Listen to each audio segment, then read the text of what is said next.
오늘 우리에게 주신 하나님의 말씀 로마서 1장 24절로 32절까지의 말씀입니다. 생명의 샘가 5월 4일 화요일자 말씀 상실한 마음대로 버려진 사람 함께 읽겠습니다. 그러므로 하나님께서 그들을 마음의 정욕대로 더러움에 내버려 두사 그들의 몸을 서로 욕되게 하게 하셨으니 이는 그들이 하나님의 진리를 거짓 것으로 바꾸어 피조물을 조물주보다 더 경배하고 섬김이라. 주는 곧 영원히 찬송할 이시로다. 아멘. 이 때문에 하나님께서 그들을 부끄러운 욕심에 내버려 두셨으니 곧 그들의 여자들도 순리대로 쓸 것을 바꾸어 영리로 쓰며 그와 같이 남자들도 순리대로 여자 쓰기를 버리고 서로 향하여 음욕이 부릴 듯하며 남자가 남자와 더불어 부끄러운 일을 행하여 그들의 그릇됨에 상당한 보응을 그들 자신이 받았느니라. 또한 그들의 마음에 하나님 두기를 싫어하며 하나님께서 그들을 그 상실한 마음대로 내버려 두사 합당하지 못한 일을 하게 하셨으니 곧 모든 불의, 추악, 탐욕, 악의가 가득한 자요 시기, 살인, 분쟁, 사기, 악독이 가득한 자요 수근수근하는 자요 비방하는 자요 하나님께서 미워하시는 자요 능욕하는 자요 교만한 자요 자랑하는 자요 악을 도모하는 자요 부모를 거역하는 자요 우매한 자요 배약하는 자요 무정한 자요 무자비한 자라.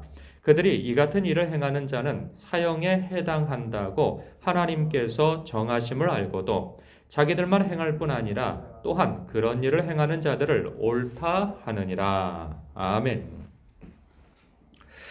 영화 속 어떤 악당이 그 잔인한 범행을 저지르면서 하나님 맙소사라고 이렇게 절규하는 피해자에게 한 대사가 생각나게 하는 이 본문입니다. 그가 이렇게 얘기를 합니다. 두려움에 떠는 피해자 앞에서 신이 없다고 생각되면 사람이 못할 짓이 없지 하고 그 피해자를 죽이려고 드는 그 장면이 있었어요. 하나님께서 사람의 마음에 양심을 주셨죠. 그래서 무의식적으로라도 최소한 이 신을 의식하곤 합니다. 하나님을 의식하지 않는다 할지라도 무의식적으로라도 이렇게 얘기하지 않습니까? 하늘이 두렵지 않냐? 이렇게 얘기를 합니다. 그런데요, 그조차도 의식하지 않는 사람은요, 참으로 못할 짓이 없게 됩니다. 어제 본문에서도 하나님을 인정하지 않고 경외하지 않는 그러한 사람들에 대한 말씀이 있었죠. 하나님을 인정하지 않고 경외하지 않으니까 하나님이 계심을 인식하면서도 그것을 바꾸어서 우상 숭배를 하고 그리고 사물을 피조물을 만들어서 하나님처럼 떠받들어 사는 그러한 인간의 그 무지함, 그러한 행태를 고발했습니다. 그러한 삶의 태도를 보이는 자들이 어떠한 삶의 어떤 태도로 또 뻗어져 나가는가 하면 오늘 본문에서 지적하고 있는 바이죠. 25절에 보니까 이렇습니다. 하나님의 진리를 거짓 것으로 바꾸어 피조물을 조물주보다 더 경배하고 섬김이라. 그 25절에 그렇습니다. 28절에 보면 그들이 마음에 하나님 두기를 싫어하며, 그러니까 이러한 상태에 있는 사람들이 어떻게 그 삶이 악한 삶으로 이렇게 치닫게 되어지는가 하면 26절이죠. 그들의 여자들도 순리대로 쓸 것을 바꾸어 영리로 쓰며 그와 같이 남자들도 순리대로 여자 쓰기를 버리고 서로 향하여 음욕이 부릴 듯하며 남자가 남자와 더불어 부끄러운 일을 행하여 그들의 그 그릇됨에 상당한 보응을 그들 자신이 받았느니라. 그럽니다. 이 성적인 부도덕에 빠지게 되어진다는 거죠.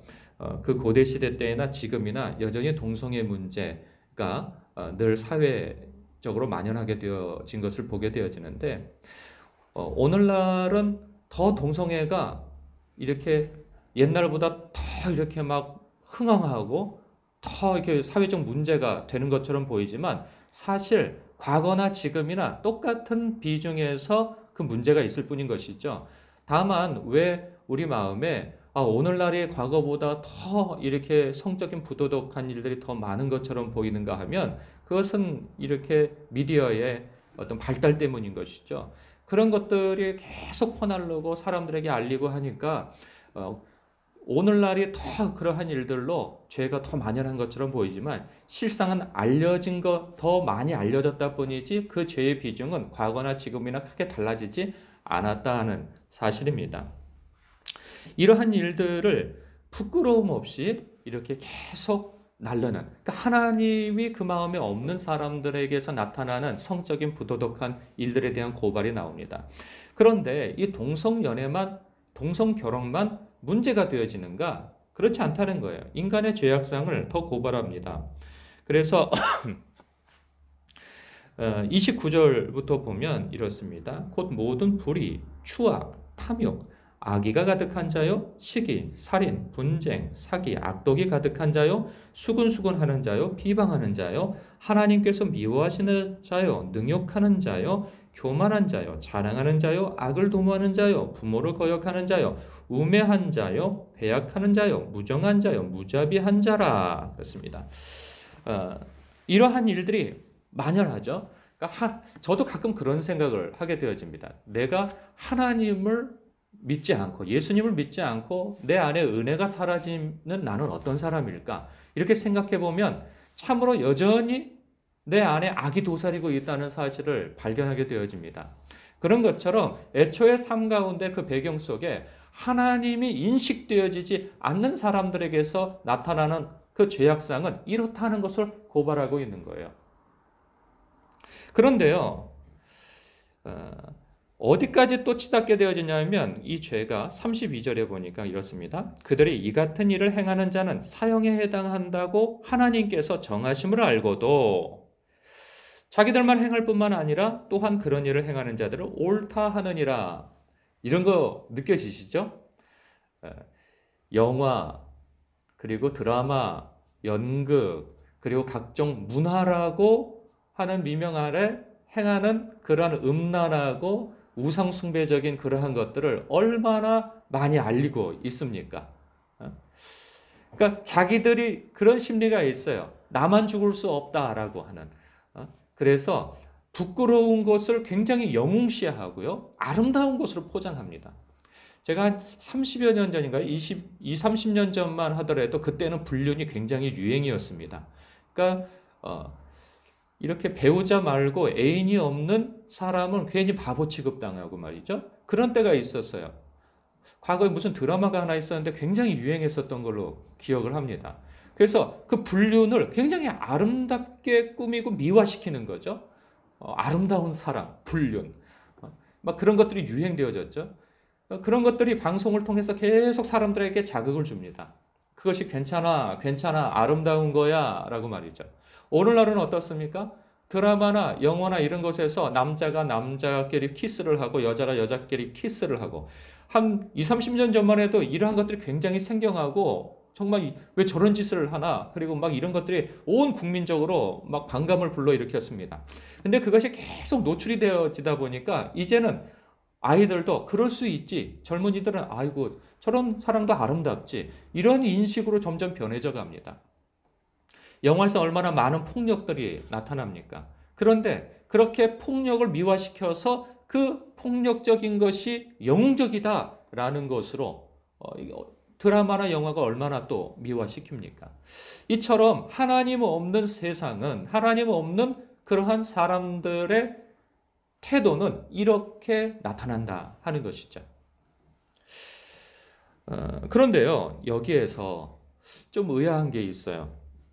뭐냐면 보통 갖는 생각은요, 이런 죄를 짓는 자들의 그 하나님의 진노가 무섭게 다가올 것으로 예상되어져요. 왜냐하면 하나님의 진노에 대한 말씀이 어제 있었단 말이죠. 하나님의 진노가 하늘로부터 나타난다라고요. 우상 숭배하고 이렇게 음란하고 폭력적이고 악의가 가득한 자들에 대해서 하나님께서 진노를 하신다라고 그렇게 말씀하세요. 그런데 그 진노의 모습이 우리는 보통 생각할 때 하늘에서 번갯불이 떨어진다든가 땅이 갈라진다든가 자연재해로 인해서 각종 사고로 인하여서 그가 하나님의 무서운 어떤 벌을 받을 거라고, 하나님으로부터 오는 벌을 받을 거라고 그렇게 생각하게 되어지는데, 여기서 보니까요, 24절을 한번 볼까요?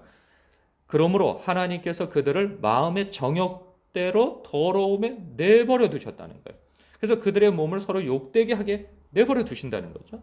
그리고 26절도 보니까 하나님께서 그들을 부끄러운 욕심에 내버려 두셨으니, 그리고 28절에서도 이렇습니다. 하나님께서 그들 그 상실한 마음대로 내버려 두사 합당하지 못한 일을 하게 하셨다. 하나님의 가장 큰 징벌이 무엇인가? 사람에 대하여서 내버려 두신다는 거죠. 제가 아이를 키우다 보니까 그런 생각이 들더라고요. 아이요, 이게 성장 과정에서 말 되게 안 듣습니다. 사람의 마음을, 이 부모의 마음을 가장 밑바닥으로 가게 하는 대상이 아이들이에요. 그러니까 이 아이들에 대해서 이렇게 설득도 해보고 혼도 내보고 뭐 별것을 다 해봅니다. 성장 과정 속에서. 왜냐하면 부모로서 이 아이가 잘 자라기를 바라는 마음에서 그렇게 하게 되어져요. 그런데 아이들이 뭐 부모가 말한 대로 잘 따라줍니까? 저도 제 인생에서 그러지 못했거든요. 그러면 순간 화가 날 때 무슨 마음이 드냐면 그냥 내버려 둬버려? 그냥 방치해버려? 막 이런 생각이 듭니다. 그러니까 무관심해지고 싶은 때가 있어요. 그러니까 혼이라도 내고 막 뭐라고 윽박 지르고 심지어는 몇 가지 들을 때에는 그 아이에 대한, 그 사람에 대한 관심이 있을 때 그렇게 하는 것이죠. 그런데 그조차도 단절해버리고 넌 네 마음대로 살아라. 나는 더 이상 신경 쓰지 않으란다. 이러한 마음적 태도가 나올 때에는 이것은 가장 큰 징계인 것이죠. 그 대상에 대해서. 마치 하나님도 그렇다는 거예요. 내버려 두신다는 거죠. 그 결국이 무엇인지는 하나님께서 아시고 우리도 알잖아요. 뭐냐면 영벌인 거예요. 이 세상에서는 모르니까, 죽음 이후에 무엇이 있는지를 모르니까, 또 하나님으로부터, 하나님을 알고 하나님으로부터 말미암는 그러한 영광스러움이 무엇인지를 모르는 사람은 그냥 하나님이 내버려 두어서 내가 하고 싶은 대로 하고 살고 이 세상에서 내 욕망과 욕구와 욕정을 다 채우는 것이 복받은 삶이라고 생각하지만 결국은 그것은 영원한 형벌에 처해질, 심판에 처해질 결국이 있다는 것을 우리는 알지 않습니까? 하나님은 그렇게 내버려 두신다는 것이죠. 이 세상에서조차도 하나님을 알지 못하는 그러한 비루한 삶을 살 뿐만 아니라 그렇게 살다가 죽은 이후에도 하나님과 단절되어진 영원한 지옥불에서 고통을 당하게 되어질 것이라고 하는 그 상태로 내버려 두신다는 거죠. 그렇습니다. 이 말씀이 우리와 무슨 상관이 있을까 생각해 봅니다. 저는 이런 생각을 해요. 교회 바깥에서 우리는 이렇게 예배를 드리고 교회 바깥에서 나는 누구인가 생각해 볼 필요가 있다는 것이죠. 아무도 여러분을 알아보지 않는 곳에서, 그리고 혼자 있을 때, 혹은 위계질서상 여러분이 이 갑의 위치에 있을 때, 여러분은 어떤 사람입니까? 나는 어떤 사람일까? 이걸 돌아봐야 하는 것이죠. 우리도 교회 안에서는 하나님의 임재가 있고 나를 붙드시고 나를 간섭하신다고 생각하지만 일상의 바쁜 삶 속에 내던지게 되어지면 우리도 모르게 하나님을 의식하지 않고 살아갈 수 있습니다. 여기에서 얘기하는 것처럼 이러한 성적인 부도덕한 생각들과 그런 욕망들, 그리고 여기에서 불의, 추악, 탐욕, 악의가 가득하고 시기하고 살인하고, 살인을 하지 않는다 할지라도 그런 악의적인 생각을 갖고 분쟁, 사기, 악독, 이러한 것들이 우리를 지배할 수 있단 말이죠. 그럴 때 우리는 성령의 음성에 민감해야 할 것입니다. 왜냐하면 하나님께서 여전히 우리도 그럴 수 있습니다. 우리도 그럴 수 있어요. 하나님 없는 자처럼 그렇게 우리의 마음이 격동되어지는, 그리고 욕망과 그러한 이 탐욕에 사로잡힐 때가 있단 말이죠. 그러나 하나님 없는 자와 하나님을 의식하는 자가 다른 것은 뭐냐면 하나님께서, 성령께서 우리를 간섭하신다는 거죠. 그러면 안 된다. 생각을 돌이켜라. 멈춰라. 말이죠. 그때 우리는 주님 앞에 반응해야 하는 것입니다. 근데 하나님 앞에 반응하지 않으면 하나님은 여러 가지 통로를 통해서 말씀하시죠.